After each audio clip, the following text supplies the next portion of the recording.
Viva Voz, com Vera Magalhães.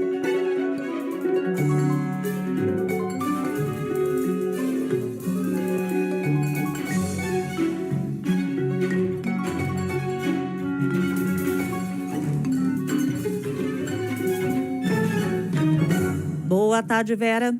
Oi, boa tarde, Cássia, Leandro, ouvintes, também quem assiste o CBN Brasil. Uma ótima semana para todos. Boa tarde, Vera. Vera, o ministro Edson Fachin assume hoje a presidência do STF. Que desafios ele deve enfrentar, hein?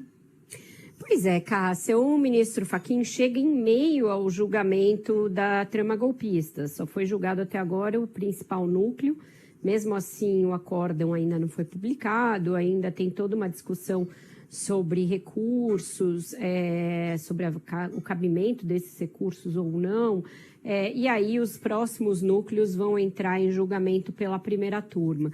Ou seja, ele está prometendo, e fez isso em algumas falas, uma fala durante uma aula inaugural na Escola Nacional de Magistrados, outras falas, inclusive no momento em que foi confirmada a sua eleição, que é uma eleição simbólica, né? Já se sabia que seria ele, no sentido de que o Supremo deve deixar o protagonismo, de que se deve buscar um período aí de recolhimento institucional da Corte, para que não haja sobreposição com os outros poderes, etc. Mas é difícil a gente imaginar isso num horizonte de curto prazo, por algumas razões. Uma delas é essa: o julgamento ainda vai continuar, vai demorar, e isso vai necessariamente catalisar a atenção da imprensa, da classe política, dos outros países, etc.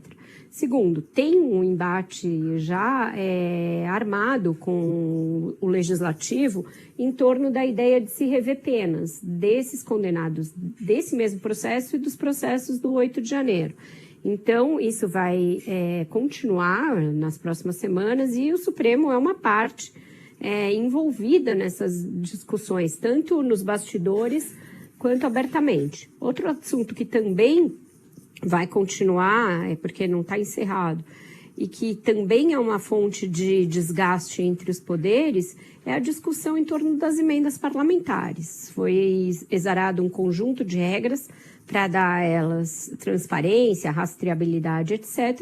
Só que vira e mexe, o Supremo é chamado a arbitrar pelo fato de que as regras não estão sendo cumpridas. Então, esse contencioso também vai continuar.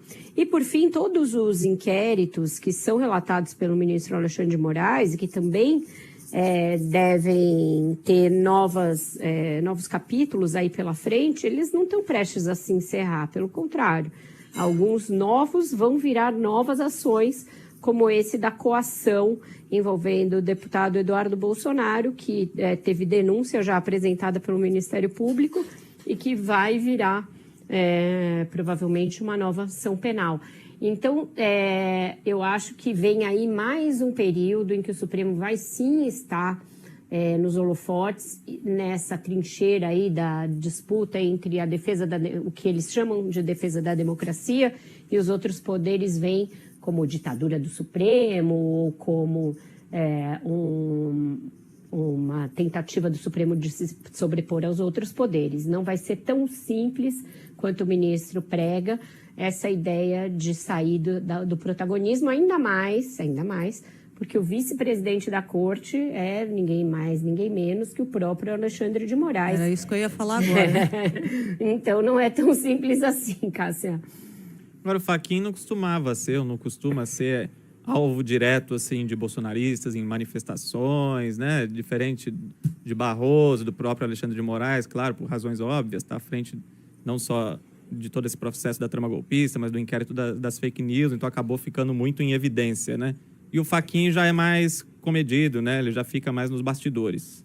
Atualmente, né, Leandro? Porque quando ele presidiu o Tribunal Superior Eleitoral, ele também foi alvo dessas manifestações. Eu me lembro do Bolsonaro em palanques, o criticando. Naquela reunião ministerial também ele foi alvo. A coisa dele ter sido, antes de integrar o Supremo, advogado do MST, sempre era citada pelos extremistas bolsonaristas para atacar o ministro nas redes sociais.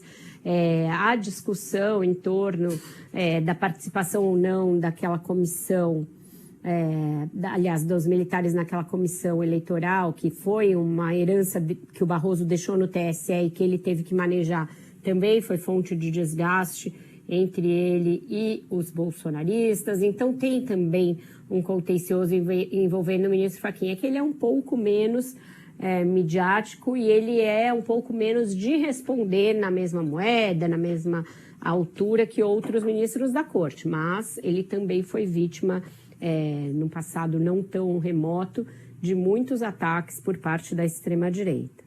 Vera Magalhães, até mais tarde no Ponto Final e até amanhã aqui no CBN Brasil. Até mais. Até mais, um ótimo jornal para vocês. Tchau, tchau.